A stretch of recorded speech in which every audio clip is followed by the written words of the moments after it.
آپ کو اس وقت براہ راست اسلام آباد لیے چلتے ہیں۔ مولانا فضل الرحمان اور شہباز شریف ملاقات کے بعد میڈیا سے گفتگو کر رہے ہیں۔ ہماری بات بھی سنی اور اس کے اوپر ہم نے ایک مکمل اتفاق کیا کہ پارلیمان میں جو اپوزیشن پارٹیز ہیں اور پارلیمان کے باہر ان کو ہم سب کو اکٹھا کریں گے اور اس مشاورت کے عمل کو انشاءاللہ آگے بڑھائیں گے اور ٹھوس اس حوالے سے ٹھوس مشاورت ہوگی۔ بہت شکریہ۔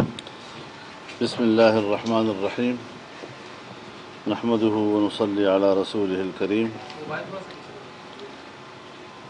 جناب میاں شہباز شریف صاحب کی قیادت میں مسلم لیگ نون کے اس عالی قدر وفد کو خیر مقدم کہتا ہوں، اور ان حالات میں انہوں نے جو آغاز کیا ہے رابطے کا، میں اس حوالے سے بھی ان کا خیر مقدم کرتا ہوں۔ ہم نے ان کی خدمت میں یہ بات عرض کی ہے کہ جو اپوزیشن کی چھوٹی جماعتیں تھیں، ہم آلریڈی ان کا ایک اجلاس بلا چکے ہیں۔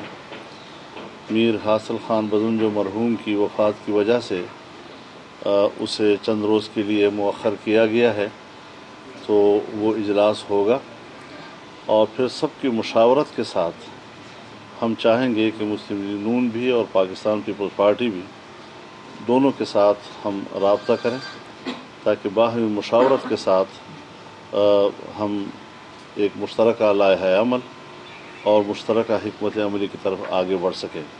اس بات پر اتفاق ہے کہ ہم ایک مشترکہ حکمت عملی کی طرف جائیں گے۔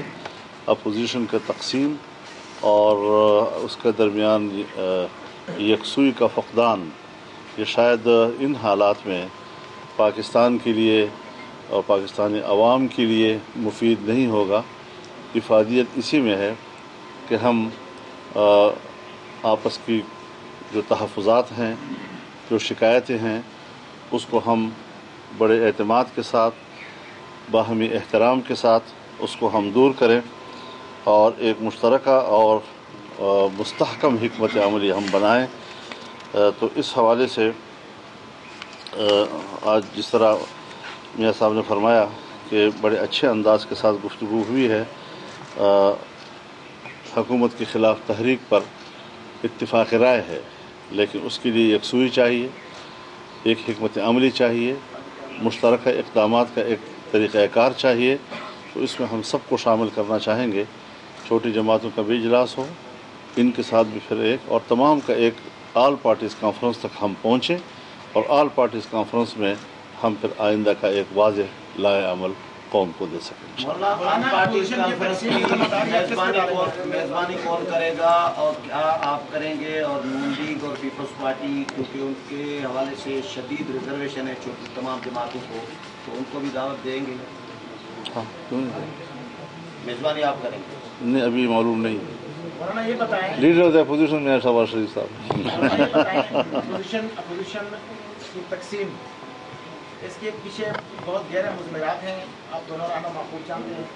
آج کی ملاقات کسی خاص نتیجے پہ کیوں نہیں پہنچ سکی، اور کیا سمجھتے ہیں کہ اپوزیشن کی تقسیم کی ذمہ داری کس پر ہے؟ دیکھیے، چونکہ پہلے کچھ اعلانات ہو چکے تھے آج کے رابطے سے پہلے، اچھا کیا کہ انہوں نے بہرحال آغاز کر لیا، لیکن چونکہ ایک کمٹمنٹ جو پہلے سے موجود ہے، ہم چاہتے ہیں کہ اس میں زیادہ بہتری ہوگی، اور وہ جو لوگ جن کے ساتھ ہم رابطہ کر چکے ہیں ان کی بھی ہمیں قدر و منزلت ہماری نظر میں ہے، اور جب ایک دفعہ ہم نے ان کا اجلاس بلایا ہے تو وہ ہو جائے، تاکہ ایک باہمی مشاورت کے ساتھ ہم آگے بڑھیں۔ مولانا صاحب، وہ اجلاس جو باقی 8 چھوٹی جماعتوں کا اجلاس ہے، وہ کب بلایا گیا ہے، اور کیا اس کا مطلب یہ سمجھا جائے کہ وہ 8 جماعتیں ہی بنیادی طور پہ فیصلہ کریں گی کہ پیپلز پارٹی اور پی ایم ایل ایم جو ہے وہ کس حد تک آپ لوگوں کے تحفظات دور کرتی ہیں تو آگے چل رہا ہے؟ میرے خیال میں یہ جو آپ سوال کر رہے ہیں، آج کی ان کی تشریف آوری نے اس سوال کو تقریباً حل کر دیا ہے، اس میں کوئی زیادہ مشکل نہیں ہے۔ آپ 26 جولائی 2018 کو بھی یہاں آئے تھے سر، ایک کمٹمنٹ کر کے آپ گئے تھے، اس کے بعد آپ کیا وہ جو اے پی سی ایک ہوئی تھی الیکشن کے دوسرے دن جب ایک وہ ہوئی تھی، اب کیا گارنٹی ہے کہ جس طریقے سے بات چیت کی جا رہی ہے کہ دوبارہ اکٹھے ہوں گے اور ایک ہی وہ پلیٹ فارم پہ آگے بڑھا جائے گا؟ اے پی سی ہوئی تھی، آپ کو علم ہے، آج حضرت نے خود فرمایا کہ آج بڑی اچھی گفتگو ہوئی ہے اور طے ہوا ہے کہ تمام پارٹیز کو یکجا کیا جائے گا۔ مولانا نے ہمیں بھی بتایا کہ انہوں نے چھوٹی جماعتوں سے بھی رابطہ کیا ہے، آج ہمیں انہوں نے بتایا، تو بالکل بڑے شوق سے، اور پھر یہ بھی طے ہوا ہے کہ ہم سب مل کر بیٹھیں گے اور اے پی سی بھی ہوگی، کیوں نہیں ہوگی۔ اس کے لیے ہم نے جو طے کیا ہے کہ یہ مشاورت کو ہم آگے بڑھائیں گے، رہبر کمیٹی کا اجلاس ہوگا اور پھر انشاءاللہ اے پی سی ہوگی، اور اس میں تمام جماعتیں موجود ہوں گی اور اس میں پھر فیصلے ہوں گے۔ میاں صاحب یہ فرمائیے گا کہ جو 2 سال ایسے حکومت نے پورے کر لیے، کتنا اور اپوزیشن اس حکومت کو وقت دے گی؟ کل آپ نے ایک وائٹ پیپر بھی جاری کیا، کیا اس وائٹ پیپر کو بنیاد بنا کر ہی آگے چلیں گے یا کوئی عدم اعتماد کی تحریک یا اس کے علاوہ؟ کل دیکھیے بڑی وضاحت کے ساتھ میں نے باتیں کر دی تھیں، ہمارے ساتھیوں نے کی تھی، میں اس کو دہرانا نہیں چاہتا، صرف ایک بات کرنا چاہتا ہوں، کیا چینی سکینڈل ہمارے زمانے میں ہوا؟ کیا یہ گندم کا بحران ہمارے زمانے میں ہوا؟ کیا دوائیوں کا بحران ہمارے زمانے میں ہوا؟ آسمان سے جو دوائیوں کی قیمتیں باتیں کر رہی ہیں، کیا میاں نواز شریف کے زمانے میں ہوا؟ تیل کی قیمتیں جب پوری دنیا میں وہ زمین پہ آ گریں اور پاکستان میں وہ آسمان پر چلی گئیں، کیا یہ ہمارے زمانے میں ہوا؟ کیا جو معیشت جس کی نمو 5.5% پہ آ گئی تھی 2018 میں، 5.6 آج -0.4 پہ چلی گئی، یہ اس سے اور بڑھ کر ہم قوم کو کیا بتائیں؟ اور پھر وہ 20 گھنٹے کے جو اندھیرے تھے ان کو نواز شریفی کی قیادت میں ہزاروں میگا واٹ بجلی کے بہترین ایفیشنٹ اور موسٹ پرائس افیکٹو وہ لگا کر چلا دیے، اور انتخابات سے پہلے لوڈ شیڈنگ ختم کی گئی، آج دوبارہ لوڈ شیڈنگ ہے۔ تو یہ ساری باتیں ہم نے کل بتائی ہیں، اور انشاءاللہ اسی کے تناظر میں آج جو ہم حضرت کے پاس آج ہماری میٹنگ ہوئی ہے، وہ مشاورت کے ساتھ انشاءاللہ آئندہ یہ لائحہ آپ کے سامنے آ جائے گا۔ بس اس سال ہم نے اتفاق اس بات پر کیا ہے کہ یہ جو سال گزرا ہے دوسرا، تو نااہلی اور نالائقی کی بنیاد پر ہم نے عمران خان کو مین آف دی ایئر قرار دیا ہے۔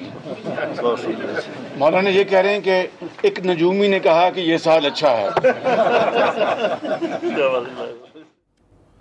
شہباز شریف اور مولانا فضل الرحمان میڈیا سے گفتگو کر رہے تھے۔ شہباز شریف کا یہ کہنا تھا کہ گندم ادویات کا بحران ہمارے زمانے میں ہوا، اے پی سی میں تمام جماعتیں ہوں گی اور اس میں فیصلے ہوں گے۔